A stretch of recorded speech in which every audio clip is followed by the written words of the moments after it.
हम इस वक्त इंडिया इंटरनेशनल इस्लामिक सेंटर के प्रांगण में खड़े हैं। ये खूबसूरत बिल्डिंग का कंस्ट्रक्शन किया गया है और ये एक तरीके से भारतीय मुसलमानों का पूरी दुनिया में एक भारतीय चिन्ह के रूप में ये बिल्डिंग को देखा जाता है और मुसलमानों के मुद्दों को लेकर उनके कल्चरल को आगे बढ़ाने के लिए और उनकी गतिविधियों को संचालित करने के लिए इस खूबसूरत बिल्डिंग को निर्माण किया गया है। और यहाँ के प्रतिष्ठित पद पर, अध्यक्ष पद पर 2 बार से सिराजुद्दीन कुरैशी साहब काबिज़ हैं। वो तीसरी बार भी जो है चुनाव लड़ने के लिए तत्पर दिखाई दे रहे हैं, जिसके लिए वे यहाँ के संविधान को बदलने के लिए भी तैयार हैं और इसके लिए कानूनी लड़ाई लड़ने के प्रयास में लगे हैं। अब कोर्ट क्या फ़ैसला करता है ये तो बाद की बात है, लेकिन इस्लामिक सेंटर का अगर इतिहास देखा जाए तो यहाँ मुसलमान कौम के बड़े उद्योगपति, व्यापारी, डॉक्टर, प्रोफेसर, इंजीनियर और वकील और समाज के ख़ास तौर से मुसलमानों के बड़े रहनुमा और पैरोकार इसके सदस्य और पदाधिकारी रहे हैं। ये बहुत शानदार बिल्डिंग है और कहा यह भी जाता है कि विश्व के सारे मुस्लिम देशों से काफ़ी इमदाद इस सेंटर को मिलती है और यूँ भी मुस्लिम उद्योगपति, व्यापारी इसके सदस्य और पदाधिकारी हैं तो उनकी तरफ से भी इसमें आर्थिक सहायता प्रदान की जाती है। बहुत ही शानदार सेंटर है, लेकिन इसके चुनाव जब होते हैं तो तरह तरह के आरोप प्रत्यारोप वर्तमान पदाधिकारियों पर चुनाव लड़ने वाले उनके विरोधी लगाते रहे हैं और इस बार भी सिराजुद्दीन कुरैशी फिर अध्यक्ष बनने की जुगत में लगे हुए हैं। इस रिपोर्ट को और पुख्ता करने की मकसद से सभी पदाधिकारियों और उनके विरोधियों से बात करने का प्रयास किया जाएगा और इसी कड़ी में उनको प्रकाशित और प्रसारित भी करने की कोशिश करेंगे ताकि मुस्लिम समाज के साथ साथ देश दुनिया के लोग भी समझ सकें कि India international Islamic cultural centre की गतिविधियां किस तरह से होती हैं और इसमें मुस्लिम समाज का क्या सरोकार सिद्ध होता है। अस्सलाम वालेकुम। हेलो अदीब भाई, सलाम वालेकुम। वालेकुम सलाम। जी सिराज बोल रहा हूँ। जी जी जी बताइए। 5 मिनट के लिए बात करना है सर। जी जी बताइए। ये इस्लामिक सेंटर में जो इलेक्शन होना है उसको लेके कोर्ट कचहरी में लोग पहुंच गए हैं और इस इस्लामिक सेंटर की छवि खराब हो रही है। इस पर आप क्या कहना चाहेंगे एक मुस्लिम नुमाइंदे होने के नाते और इस सेंटर के खैरखा होने के नाते, और क्या ऐसे मैसेज जाता है माहौल समाज में? बहुत ही अफसोसनाक शक्ल है।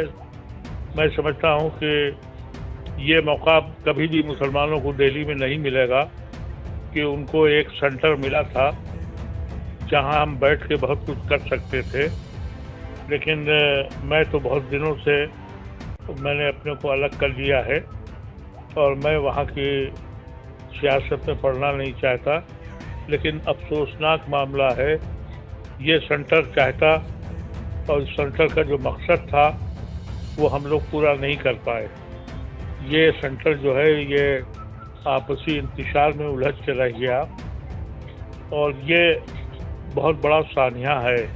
हिंदुस्तान में एक नायाब चीज़ मिली थी, हमारे अकाबरीन ने जो हमसे पहले लोग थे उनका पूरा ख्वाब ख़त्म कर दिया गया है। तो जो भी इस्लामिक सेंटर में हो रहा है, मुझे लगता है इसी तरह से मुकदमेबाजी वगैरह हुई तो ये किसी न किसी वक्त हुकूमत इसको अपने हाथ में ले लेगी और ये साबित हो गया है कि सेंटर हो या कोई तंजीम हो, हम चलाने के अहल ही नहीं। मैं समझता हूँ कि संजीदा लोगों को आगे आना चाहिए था, लेकिन अब संजीदा लोग भी अलग हो गए हैं। मुझे एक वाक़या याद है कि शहाबुद्दीन साहब जो मुसलमानों के बड़े अहम लीडर थे और बड़ी उनकी कुर्बानियाँ थीं, उनको भी सेंटर में एक जनरल बॉडी की मीटिंग में बहुत रुस्वा किया गया था। और मैं जब उनके पीछे पीछे गया तो वो लिफ्ट में खड़े थे और उनकी आंखों में आंसू थे और उनका मैं अब कभी नहीं आऊँगा। तो अब मैं भी नहीं जाता हूँ सेंटर में, इसलिए कि कुछ मखसूस लोग वहाँ से सियासत करना चाहते हैं, जो उसका मकसद था वो तो हुआ नहीं। बगल में ही बिल्कुल दीवार मिली हुई है इंडिया इंटरनेशनल सेंटर की, आप वहाँ जाके देखिए, दानिश्वर लोग जाते हैं, बैठते हैं और वहाँ क्या डिस्कशंस होते हैं, क्या चीज़ होती है।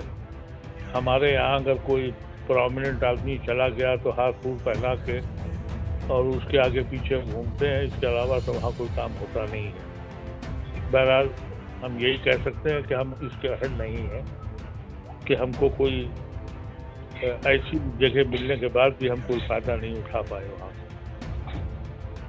अदीब साहब, कुछ लोगों का कहना है कि इस लड़ाई झगड़े को खत्म करने के लिए आरफा खानम शेरवानी जैसी जर्नलिस्ट शख्सियत को या किसी महिला को इसका सदर बना देना चाहिए और ये दोनों पक्षों को बाहर कर देना चाहिए। इस पर आप क्या कहेंगे? देखिए, जमहूरी निज़ाम में वोटर्स का मामला है, जिस तरह से मेंबरशिप बनाई गई है उसमें अपने ग्रुप को अक्सरियत हासिल करने के लिए मखसूस लोग बनाए गए और वही लोग उस पर रहते हैं। अच्छा, किसी तंजीम में भी अगर कोई आदमी एक बहुत बड़े वक्फे तक के लिए काबिज हो जाए तो फिर उसकी शख्सियत आगे आती है और उस इंस्टीट्यूट या उस इदारे का जो अपना तसव्वुर है वो ख़त्म हो जाता है। यही कुछ हुआ है। अगर यहाँ पर ये कानून होता कि सदर सिर्फ एक टर्म के लिए रहेगा तो फिर हम देखते हैं कि नए हर टर्म में एक नया सदर आता, वो अपनी कोई का विषय करता, अपनी फिक्र डालता, अगली बार एक नया सदर आता तो शायद यहाँ ये हालत नहीं होती। और अब जो हालत है कि जो काबिज हो गया है वो चाहता ये कि मैं ही रहूँ, और अब इसके बाद जो लोग आएंगे वो भी ये चाहेंगे कि मैं ही रहूँ।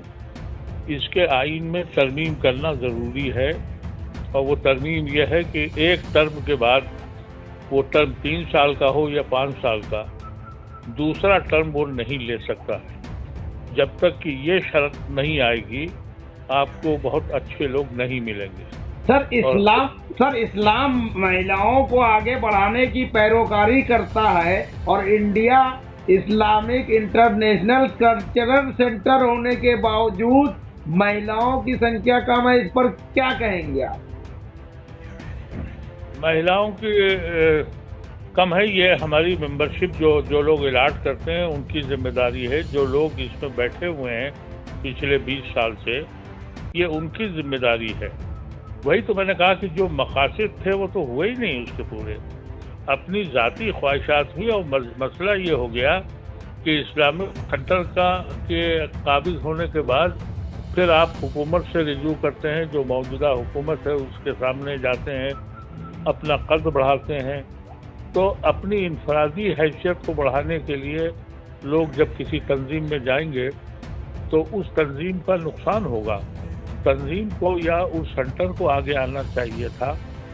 इस्लामिक सेंटर तो वो सेंटर होना चाहिए था कि जो पूरे हिंदुस्तान में जिसका असर होता, वहाँ दानिश्वर सज्जों के बैठते फैसला करते। आज के इस माहौल में जो हिंदुस्तान में इस वक्त है, हम में जुर्रत होनी चाहिए थी कि हम हक बात करें।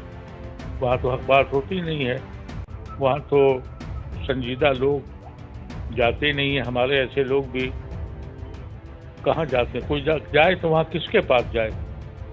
कोई ऐसी लाइब्रेरी नहीं है जहाँ बैठ के पढ़ा जाए, देखा जाए। वहाँ कोई ऐसा कॉन्फ्रेंस रूम नहीं है जिसमें आप बैठ के या जाएं। यहाँ तक कि आप देखिए जो बीच का रिसेप्शन है वहाँ पर भी बैठने की कोई जगह नहीं है, तो क्या कोई करेगा वहाँ जाके, सिवाय इसके कि शादी ब्याह के फंक्शन होते हैं, हम भी उसमें चले जाते हैं। जब कोई ऐसे फंक्शंस हो जाते हैं तो उसमें जाते हैं, लेकिन इस्लामिक सेंटर की अपनी जो सियासत है उससे हम बहुत अलग हो चुके हैं। और हमने एक आध बार कोशिश ये की थी इलेक्शनों में, मुख्तलिफ लोगों को सपोर्ट इसलिए किया था कि नए लोग आ जाएं, वो अपने हिसाब से कुछ अपना कंट्रीब्यूशन करें, वो अगर ख़त्म हो तो फिर दूसरा आए, लेकिन ऐसा हुआ नहीं। और उसका नतीजा ये है कि ये मुकदमात भी हैं, आपस में लड़ाइयाँ भी हैं, और मैं समझता हूँ कि बहुत ही अफसोसनाक मामला है। आखिरी सवाल, मुकदमे से इतर हट के कोई रास्ता आपकी नज़र में है जिससे जो समस्या का समाधान भी हो जाए और बदनामी भी ना हो सेंटर की? मैं आपका समझ नहीं पाया आवाज़। मेरा सवाल है कि मुकदमे से अलग हट के कोई बीच का रास्ता या सुझाव आपके पास है जिससे सेंटर की बदनामी कोर्ट कचहरी में ना हो और समस्या का समाधान भी निकल जाए? अब कोई ऐसी शख्सियत तो हमारे पास है नहीं जिसका कोई आदमी सुने। इसमें जो शख्सियात थी, जब हम मेंबर बने थे तो सैयद हामिद साहब थे, शहाबुद्दीन साहब थे, इखलाकुर रहमान किदवाई साहब थे, ये सारे लोग थे जिनका कंट्रीब्यूशन था, जिनकी असर था। मुझे तो अब कोई ऐसा आदमी मिलता ही नहीं है जिससे जो बैठ के बात कर सके। कोई ऐसी शख्सियत हमारे जहन में आती ही नहीं है, और न हमारे पास बची है। हमारे जवाल जो हमारा है वो आपको अंदाज़ा हो सकता है कि पूरे दिल्ली में कोई ऐसा शख्स नहीं है जिसके ऊपर सब एतबार कर लें। ये सेंटर एक जगह थी जहां हम कुछ सोच सकते थे। ये आपकी बिल्कुल मुनासिब बात है कि ये बैठ के फैसला हो, लेकिन कौन करेगा? कोई ऐसी शख्सियत है ही नहीं, बची नहीं, जिस पे हमें एतबार हो और जिसका कोई कंट्रीब्यूशन हो। आज इस सेंटर में मुझे नहीं मालूम कोई शख्स इस काबिल है। अहमदी साहब को हम लोग चाहते थे कि वो यहाँ के सदर बने, जो जस्टिस रहे जी, तो वो भी यहाँ के हालात देख के विड्रा कर गए। मूसा रज़ा साहब जिन्होंने बड़ा कंट्रीब्यूशन था सेंटर को बनाने का, वो बीमार हैं, वो मद्रास में रहते हैं, और उन्होंने भी अपने को किनारा कशी कर ली है। संजीदा लोग सब किनारे बैठ गए, तो अब उसके लिए कोई ऐसी शक्ल है नहीं। और ये अदालतों में जाने का मसला ये है कि हम हुकूमत को ये वापस देने जा रहे हैं, हमको ऐसा लगता है। शुक्रिया अदीब साहब।